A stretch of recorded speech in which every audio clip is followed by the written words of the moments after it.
Okay, we have Dr. Miller here, and she's going to help us prepare you and your puppy for their examinations before they come in. So, okay, Miss Dr. Miller? Hey, I'm Caitlin Miller. I'm one of the veterinarians at Monroe Veterinarian Clinic, and I'm here with Finn. He is one of the best patients, so he's going to make this video really easy.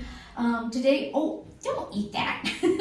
Today we're just talking about some things that you can do to help get your puppy, or honestly even any dog that's new to you, ready for that first vet visit. One thing that's really important, and I recommend everybody does, is this first visit, especially with a puppy, is really overwhelming. And if you've gone to a breeder or a rescue, they're going to give you some information most likely about the dog. My best piece of advice with that is, even though you might get a really nice document, take pictures of it and put it on your phone in a file. That way, if it's hectic, you're running late for the appointment, and you can't remember what all was in that file, you have pictures on your phone too. But making sure you've brought their history with you, so that we can make sure we're kind of aware of everything with them. We can also make best recommendations when we know a lot about their past. For these little guys especially, these visits are going to be really important for us to establish trust with them. So we want to keep things really positive.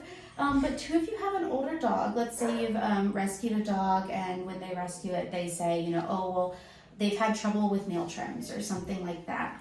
Really important that you let us know about that on the forefront, not because we want to avoid those things, but we want to make sure that we're being respectful of something that might be a trigger for them.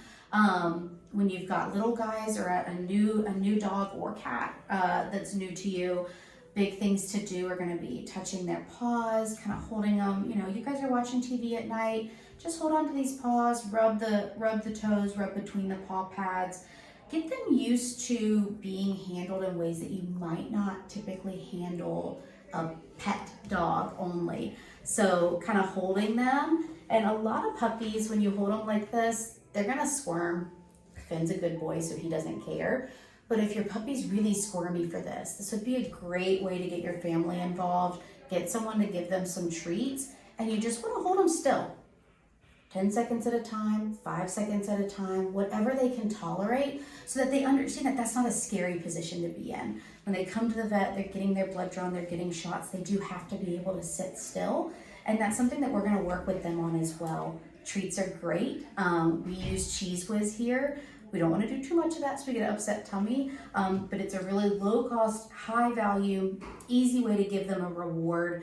And you can put it on like a popsicle stick and just hold it up for them to eat while you're doing something like teaching them, hey, it's okay to be hugged and sit still for a couple seconds at a time.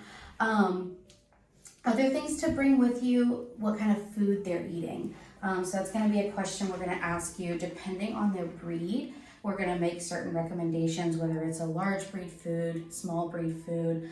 Maybe that you guys haven't found a food you loved yet. You feel like their tummy's been upset. So we can always process that with you guys and figure out what's gonna be the best fit. Other things to bring with you are questions about training, behavior. Guys like Mr. Harvey are gonna be key. They're crucial for us because as vets, our job is more the medical side, but we wanna talk to you about those things too. If you feel like you're having trouble with potty training, crate training, things like that, we can always give you guys advice about that and try to work with them. Hi, are you being a good boy? I think that's pretty much it to bring to that first puppy visit. What about their teeth and their ears? Yes, so that's a great point. Things to help get them used to. Touching their ears. You can even kind of take your finger and kind of get them used to, like, there's something kind of going in my ear there. Big thing that dogs don't typically like, but they can learn in a positive way that this is not scary, is looking in their mouth. So taking your two thumbs, kind of holding with your index fingers. See, he says, ma'am, that's very rude. And kind of peeling their lips back. Oh, you can see he has very cute teeth because he has little puppy teeth, and then he has his grown-up teeth up front.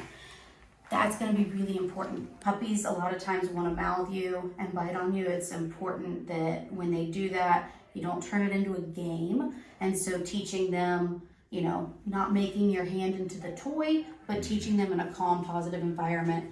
Hey, we're going to take a peek at your mouth, pull your lips up, look at your gums.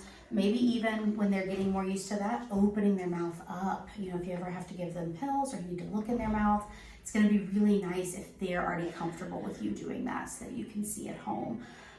These things make our job easier. It makes their visit less stressful, but it also helps you just build a better relationship with your puppy because they learn to trust you, and it just helps with that obedience and that kind of manner learning that makes them a good citizen as well. Thank you for listening, and maybe we'll make some more videos for you guys in the future. Thank you.